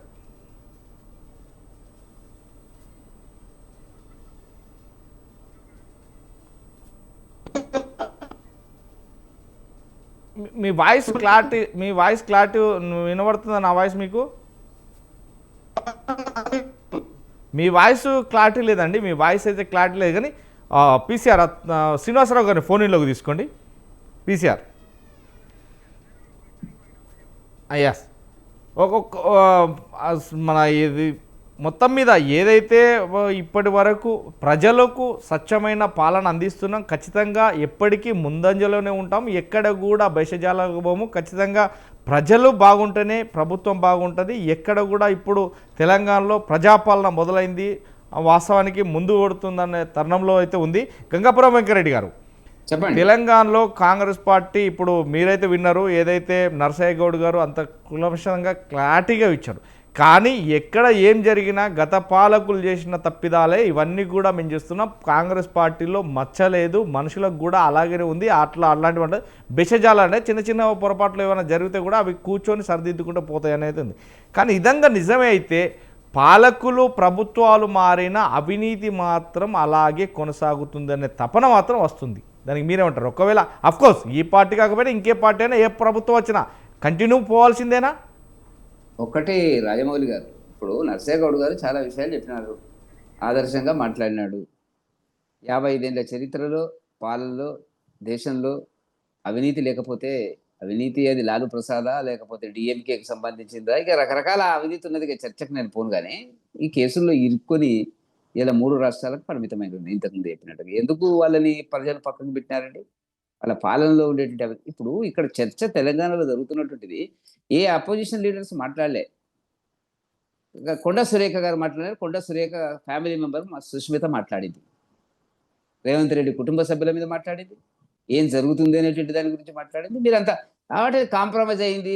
టీ కప్పుల తుఫాన్ అంటే ఉంటుంది. ఇక ఎవరి బలహీనతలు వాళ్ళకు ఉన్నాయి కాబట్టి టీ కప్పుల తుఫాన్ కిందనే ఉంటుంది అది. ఇక మరి కూర్చుండబెట్టి మాట్లాడిన తర్వాత మీనాక్షి నటరాజన లేకపోతే మహేష్ కుమార్ గౌడ మాట్లాడినటువంటిది. ఇలా చర్చ ఏం జరిగింది? ఆమె పేషీలో ఉండేటువంటి ఒక కీలకమైనటువంటి అధికారి డిప్యుటేషన్ క్యాన్సిల్ చేసిండ్రు. ఎందుకు క్యాన్సిల్ చేసిండ్రు? సాధారణంగా ముఖ్యమంత్రి గారు అంత నిర్ణయం చేస్తారని నేను అనుకోను. ఉన్న పలంగా డిప్యుటేషన్ క్యాన్సిల్ చేసి అర్ధరాత్రి అరెస్ట్ చేసే పరిస్థితుల్లో రేవంత్ రెడ్డి గారు అన్ని ఆలోచించే పోయింది కదా ఏ రకంగా ఉంటే ఇప్పుడు. ఎందుకంటే అక్కడ దక్కన్ సిమెంట్స్ నల్గొండ జిల్లాలో ఆ మొత్తం ఆ గోదావరి బెల్ట్లో అనేక సిమెంట్ ఫ్యాక్టరీలు ఉన్నాయి. ఇది సిమెంట్ ఫ్యాక్టరీలకు రాజకీయ నాయకులకు అవినాభావ సంబంధాలు ఉంటాయి. అక్కడ చాలా కాలం కింద పాతకపోయినటువంటి మంత్రులు ఇప్పుడు అధికారంలో ఉన్నారు. బస్తాకు ₹2 చొప్పున వసూలు చేస్తారనేది ఉంది. మొన్న ఎప్పుడో నేను ఒక టీవీలో విన్నప్పుడు మాట్లాడినప్పుడు అక్కడ స్థానిక ఎమ్మెల్యే మరి మల్లయ్య యాదవ్ గారు ఆయన చెప్తుంది ఏంటంటే, ఇక పేరుతో సాయిపిల్ల నేను చెప్పదలుచుకునే మర్యాద అంటే వస్తుంది. ప్రతి బ్యాగ్కు ₹2 ఇవ్వాలా, ఇవ్వకపోతే ఇవ్వచ్చే దాంట్లో లోపల ఇప్పుడు కొత్తగా రోహన్ రెడ్డి ప్లస్ దీనికి కొండ సురేఖకు సంబంధించినటువంటి ఆ పిఎస్ను దాంట్లో ఇంటర్ఫియర్ అయ్యి పెస్తోలతో బెదిరించినారని చెప్పి ఇవన్నీ పక్కకు పోయినాయి. ఇప్పుడు మీడియాలో వచ్చిన కథనాలను పక్కకు పెట్టి కాంప్రమైజ్ చేసినారు, మేము కాంప్రమైజ్ చేయడం అంత బ్రహ్మాండంగా నడుస్తున్నట్టు కాదు. ఇప్పుడు సాధారణంగా రేవంత్ రెడ్డి గారు కొండ సురేఖకు సంబంధించినటువంటి ఒక పిఎస్ను రాత్రి వాళ్ళ ఇంటికి పంపి, మంత్రి గారి ఇంటికి పంపి అరెస్ట్ చేసేటువంటి క్రమం లోపల జరిగినటువంటిది ఎంత కీలకమైన సాక్ష్యాలుంటే రేవంత్ రెడ్డి గారు నిర్ణయం చేసి ఉంటారు. అప్పుడు ఆమె మనది అందరం చేస్తున్నదే కదా, గతంలో కూడా మాట్లాడినారు. అంటే చర్చ వల్ల ఇంకా బయటకు వస్తాయి అన్నీ కూడా. ఇప్పుడు ఏ మాట కా మాట ఏంటంటే రాజగోపాల్ రెడ్డి గారు ఇటువంటి వ్యవహారాలు సంపాదించే ఆయన స్వతగా పెద్ద ఆస్తిపరుడు, కాంట్రాక్టరు, డబ్బులు ఖర్చు పెట్టి ఉండొచ్చు, దానాలు చేస్తాడు అనేటువంటిది పేరు ఉన్నటువంటిది. కాబట్టి ఆయన భరించలేకపోతున్నాడు. ఆయనకి ఏమంట కడుతున్నారు ఇవాళ మంత్రివర్గంలో స్థానం ఇవ్వలేదు కాబట్టి అనేటువంటిది. కాబట్టి కొంతమంది అన్నా ఇంకా అక్కడ కాంగ్రెస్లో ప్రజలకు సరి అయినటువంటి పద్ధతిలో వాళ్ళ సేవ జరగాలనేటువంటిది, సర్వీస్ చేయాలనేటువంటి పద్ధతిలో ఉన్నటువంటిది ఇవాళ జరగలేదు. ఇప్పుడు మన గౌడ్ సాబ్ మాట్లాడి నర్సయ్య గౌడ్ గారు గత ప్రభుత్వం చేసింది అన్నాడు. రాజమౌళి గారు యాజ్ అ సీనియర్ జర్నలిస్ట్గా మీరు చెప్పండి, 22 మాసాలు ఏ ఒక్క కేసులో కూడా గత ప్రభుత్వం ధరణికి సంబంధించి అనేక భూములు, లక్షల భూములు మాయం చేసిరు అన్నారు. ఆ మాయం చేసినటువంటివి ఎక్కడ తీయాలి కదా, చెప్పాలి కదా. కాబట్టి నేను ఏమంటున్నా అంటే వీళ్ళు చేసినటువంటి పరిస్థితి ఏదైతే మనకు కనపడుతున్నటువంటిదో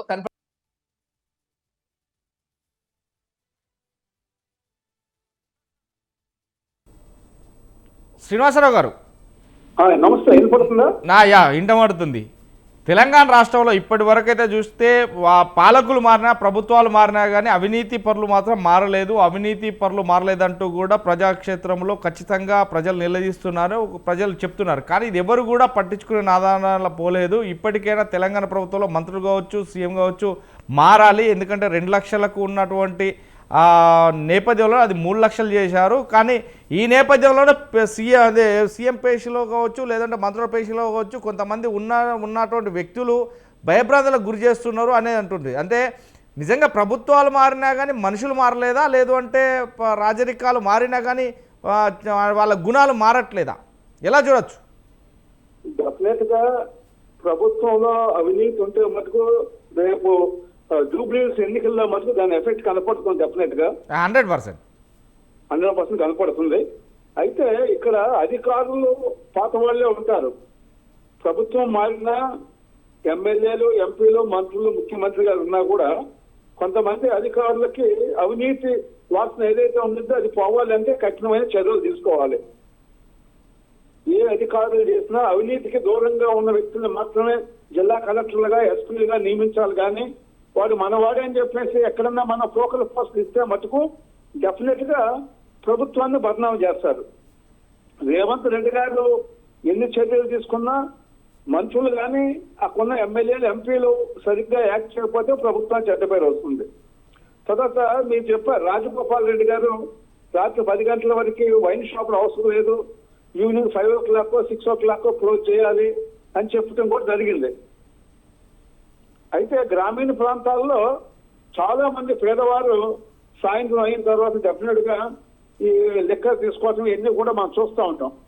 అంటే కొన్ని సంస్కరణలు డెఫినెట్ గా చేయాలి. ముఖ్యంగా మద్యం విషయంలో ప్రభుత్వం ఆదాయ వనరుగా మటుకే ప్రభుత్వం ఏం చేసినా కూడా ప్రజలను దృష్టిలో పెట్టుకుని చేయాలి. కానీ ఓన్లీ ఇన్కమ్ బేస్ గా కాదు. అంటే ఇందాక కూడా మనకి ఈ ఎంప్లాయీస్, గవర్నమెంట్ ఎంప్లాయీస్ కి జీతాలు ఇచ్చేటప్పుడు కూడా మనం చాలా లోతులో ఉన్నామని చెప్పేసి కూడా ఈ మధ్యన ముఖ్యమంత్రి గారు చెప్పారని కూడా అంటున్నారు. అంటే మనం ఈ ఏవైతే మనం ప్రజలుగా ఉపయోగపడేటువంటి అని చెప్పేసి ఫ్రీ బస్ కానీ ఇంకోటి కానీ మనం ఉచితాలు అలవాటు చేశాము. డెఫినెట్ గా బడ్జెట్ మీద దాని యొక్క ప్రభావం పడింది. ఏ ప్రభుత్వాలు చేసినా, ఏ పార్టీలు చేసినా. అందువల్ల అంటే విద్య కానీ, వైద్యం కానీ ఇలాంటి ఫ్రీ పెట్టి కథలన్నింటిలో కూడా రిస్ట్రిక్షన్ పెడితే నిజంగా నీడ్ ఎవరికైతే ఉందో వాళ్ళకు మాత్రమే అవకాశం ఉంటుంది. అట్లా కాకుండా ఈ ఉచితాలను మనం ప్రజలకు అలవాటు చేసేసరికి అది నిజంగా కూడా అన్ని రకాలుగా కూడా అన్ని వర్గాల ప్రజలు కూడా ఇవాళ ఇబ్బంది పడేటువంటి పరిస్థితి వచ్చింది. మొన్న హైదరాబాద్ లో కూడా బస్సెస్ హైదరాబాద్ లోకల్ గా ఛార్జెస్ పెంచారు. ఒక పక్కనేమో మనం ఉచిత బస్సు అంటున్నాం, ఇంకొక పక్కనేమో పర్టికులర్ గా హైదరాబాద్ లో లోకల్ గా కూడా చిన్న వాళ్ళందరూ కూడా ఉంటారు. చిన్నకారు, సన్నకారు, చిన్న ఉద్యోగాలు చేసుకునే వాళ్ళు ఉంటారు. అంటే దీని ఎఫెక్ట్ కూడా రేపు జూబ్లీస్ మీద పడుతుంది. అదేవిధంగా కొండా సురేఖ గారి ఇష్యూ అన్నారు. మరి కొండా సురేఖ గారి ఇష్యూలో కూడా మరి నిజంగా కూడా రాష్ట్ర ప్రభుత్వం చాలా వరకు అంటే ఒక బద్నాం అయింది అనేది బట్టి డెఫినెట్ చెప్పుకోవచ్చు. ఒక బీసీ సామాజిక వర్గానికి చెందినటువంటి కొండా సురేఖ గారికి ఇబ్బంది పెట్టారనేది ఒక మెసేజ్ అయితే గట్టిగా అయితే పబ్లిక్ లో అయితే మెసేజ్ పోయింది. తర్వాత అందరూ మాట్లాడుతాం. మహేష్ కుమార్ గౌడ్ గారు కానీ, అదేవిధంగా ఇన్ఛార్జ్ గారు కానీ అందరితో మాట్లాడి సమన్వయం చేసి ఏదో ఆ సబ్జెక్ట్ అంతవరకు క్లోజ్ చేశారంటున్నారు. ఏది ఏమైనా ప్రభుత్వంలో ఉన్నప్పుడు అనేక ఇబ్బందులు ఉంటాయి. వాటన్నిటిని కూడా సమన్వయం చేసుకోవాలి. ముఖ్యంగా ఎస్సీ, ఎస్టీ, బీసీ ఎవరైతే ఉన్నారో వీళ్ళ విషయంలో ప్రభుత్వం చాలా జాగ్రత్తగా కూడా స్టెప్స్ తీసుకోవాల్సినటువంటి అవకాశం మటుకు ఉండిద్ది. ఏ పార్టీ చేసినా ఆ పార్టీ గతంలో టీఆర్ఎస్ కూడా మరి అనేక రకాలుగా వాళ్ళు కాళేశ్వరం అని ఇంకోటి అని మరి చాలా అవినీతికి పాల్పడ్డారని కూడా చాలా రిపోర్ట్స్ చెప్పినాయి అని చెప్పి కూడా ఇవన్నీ చేశారు. ఇది ఎవరు చేసినా కూడా ప్రజలు అల్టిమేట్ గా వాళ్ళు చూస్తారు. రేపు ఎన్నికల్లో కూడా దీని ఎఫెక్ట్ ఏంటో డెఫినెట్ గా కనపడుతుందని మనం చెప్పుకోవచ్చు. గంగాపురం వెంకరెడ్డి గారు, ఇప్పుడు ఒకటి రాజమౌళి గారు అవినీతికి సంబంధించినటువంటి అంశం లోపల గౌరవ ముఖ్యమంత్రి గారు ఒక పకడ్బందీ ప్రణాళిక గురించి, ఆయన అవినీతి గురించి అవినీతి రహిత కేసీఆర్ గారు మాట్లాడిన కానీ దాంట్లోనే ఇరుక్కుని పోయినాడు. ఇప్పుడు ఈ ముఖ్యమంత్రి గారు మాట్లాడతలేడు. ఇప్పుడు ఎక్కడొస్తుంది ప్రజల్లోకి అనుమానం అంటే గత ప్రభుత్వం అనేక రకాలుగా ఆర్థిక వ్యవస్థను ధ్వంసం చేసింది, అవినీతి కేంద్రంగాని నిన్న మొన్న కూడా మాట్లాడుతుండు ఆయన. మైకు రోజుకు ఒకసారి 2 సార్లు మాట్లాడినప్పుడు ఒకసారి తప్పకుండా గత ప్రభుత్వం చేసిన అవినీతి గురించి ప్రస్తావన తీసుకురావడం జరుగుతుంది. ఏ ఒక్కటైనా చెప్పండి, వీళ్ళు కాంప్రమైజ్ అవుతున్నారు. వాళ్ళు వీళ్ళు కాంప్రమైజ్ అయ్యి ఇక మేము రేవ్ చేస్తున్నాం, వాళ్ళు చేసినారు, ఏదో ఇంతసేపు ప్రజలను భ్రమల్లోకి దించేటువంటి పద్ధతిలో జరుగుతుంది. కానీ ఇంకా ఏ కేసు అండి? 20 నెలలుగా సిబిఐ కేసు మొదట్లోనే మేము చెప్పడం జరిగింది. భారతీయ జనతా పార్టీ సిబిఐకి ఏంటంటే మీరు కాంప్రమైజ్ అవుతారన్న మమ్మల్ని విచిత్రమైన సో పరిస్థితి. దాని గురించి తర్వాత, ఎందుకంటే సిబిఐ దాన్ని ఆల్రెడీ ఇచ్చారు, అది మీ పార్టీ చేయలేదు అనేది క్లారిటీగా చూస్తున్నారు.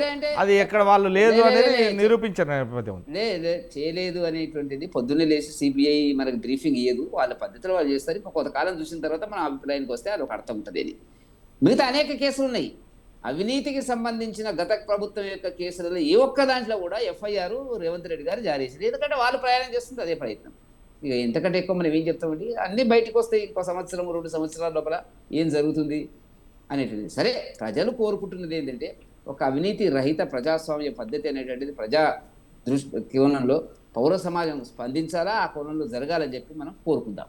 సార్, ఒకటైతే వాస్తవానికి అంటే నేను చెప్పచ్చా లేదా అనే దానికంటే ఫస్ట్ అయితే చెప్పగలుగుతాం. ఎందుకంటే కాంగ్రెస్ పార్టీ అని అంటే ఇదివరకు కూడా చెప్పినాను. ఎందుకంటే దోపిడీదారులకు కావచ్చు, డబ్బులు సంపాదించే వాళ్ళకి కావచ్చు, అవినీతి పరంగా చేసే వారికి అందరికీ అండదండల్లో ఉన్నా కానీ సంపాదించే వ్యక్తిని, అలాంటి వ్యక్తులు మాత్రం ఏరిపారేయడంలో ఒకరి నుంచి 100 మందికి తెలియపరచడంలో కాంగ్రెస్ పార్టీలో వాస్తవానికి పక్కనే ఉంటారు. శత్రువులు ఎక్కడో ఉండరు. సంపాదిస్తాడు వాడు అడ్డగోలుగా అంటే అని పక్కనే ఉంటారు. ఖచ్చితంగా అది మీడియాకి కావచ్చు, బయటికి కావచ్చు, నాయకులకు కావచ్చు, మినిస్టర్లకు కావచ్చు, అది వాస్తవానికి అధిష్టానానికి కావచ్చు, ఇమీడియట్లీ తెలిసిపోతుంది. అంటే అవినీతి పరంగా చేసే వాళ్ళకైతే పక్కనే ఫ్రెండ్స్ రూపంలో పక్క రూపంలో ఉంటారనేది మాత్రం అది చాలా వరకు విన్నాను ఈ నేపథ్యంలో. యాస్, మా నరసాయి గౌడ్ గారు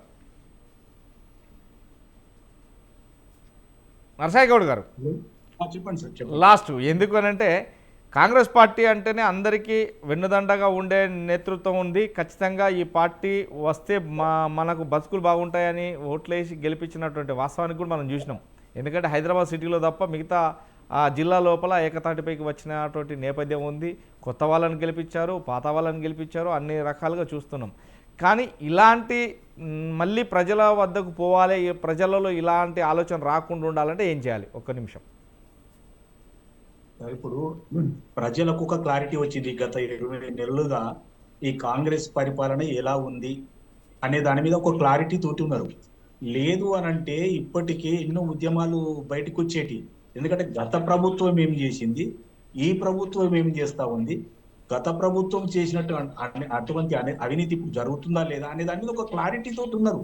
నేను ఒకటే సూటిగా మీకు ఒక 2-3 ముచ్చట్లు చెప్పేది ఏంటంటే, ఈ సమాజంలో ఈ మహిళలు అనేది 50% దాదాపుగా. ఈ 50% మహిళలకు సంబంధించిన అన్ని ప్రోత్సాహకాలు దాదాపుగా జరిగిపోతూనే 1-2 పెండింగ్ లో ఉన్నాయి. అవి కూడా మేము చేస్తా ఉన్నాం. కాబట్టి మహిళా లోకం మొత్తం మాతోటే ఉంది అనేది వాస్తవం. అలాగే ఈ పురుషులకు సంబంధించి కూడా దాదాపుగా మేము కొన్ని హామీలు ఇమీడియట్ నెరవేర్చలేదని మేమే చెప్తున్నాం. మేము చెప్పడమే కాదు, ప్రజలను కూడా అవును ఇది నెరవేర్చకపోవడానికి డబ్బులు అందుబాటులో లేవు, గత ప్రభుత్వం చేసిన దానివల్ల ఈ మిత్తీలకు కిస్తీలకు కట్టడం అవుతుంది, కాబట్టి ఇప్పుడు కొత్తగా మేము జనరేట్ చేసుకుంటా ఉన్నాం, కొంచెం టైం పడుతుందని మేము ప్రజలకు చెప్తున్నాం. కాబట్టి ముఖ్యంగా యువకులలో ఎలాంటి ఉద్యమాలు లేవు చూడండి మీరు. ఎందుకంటే నోటిఫికేషన్లు పడతా ఉన్నాయి, ఉద్యోగాలు వస్తా ఉన్నాయి, నియామక పత్రాలు అందజేస్తా ఉన్నాం. ఈరోజు 3456 మంది కొత్త సర్వేయర్లను కూడా మొన్న అపాయింట్మెంట్ ఆర్డర్స్ ఇవ్వడం జరిగింది. అంటే నర్సయ్య గౌడ్ గారు రెగ్యులర్ ఎంప్లాయీసా, మీరు ప్రైవేట్ వాళ్ళకి ట్రైనింగ్ ఇచ్చారా? మరి ఎందుకు అది ప్రైవేట్ వాళ్ళకి కాంట్రాక్ట్లు ఇచ్చింది మీరు? ప్రైవేట్ కాదు, ఇప్పుడు మన దగ్గర అది ట్రైన్డ్ సర్వేయర్స్ అదే మీరు ట్రైన్ రిక్రూట్ ఎగ్జామ్ పెట్టిన తర్వాత వాళ్ళను నియామక 2 ఇయర్స్ అవకాశం అనిపించింది. లేని వాళ్ళు లేకనే ఉంటే వాళ్ళకి మాత్రం నీరు పోసారు. ఓకే, థ్యాంక్ యూ అండి. మొత్తం మీద ఈరోజు బిగ్ టాక్ లో థ్యాంక్ యూ అండి. Thank you. మొత్తం మీద ఈరోజు పాల్గొన్నటువంటి బిగ్ టాక్లో పాల్గొన్న శ్రీనివాసరావు గారికి, మిట్ట నరసయ్య గౌడ్ గారికి, అదేవిధంగా Gangapuram Venkat Reddy thank you very much అండి. మళ్ళీ బిగ్ టాక్తో మళ్ళీ కలుద్దాం. Thank you. చూస్తూనే స్వతంత్ర టీవీ.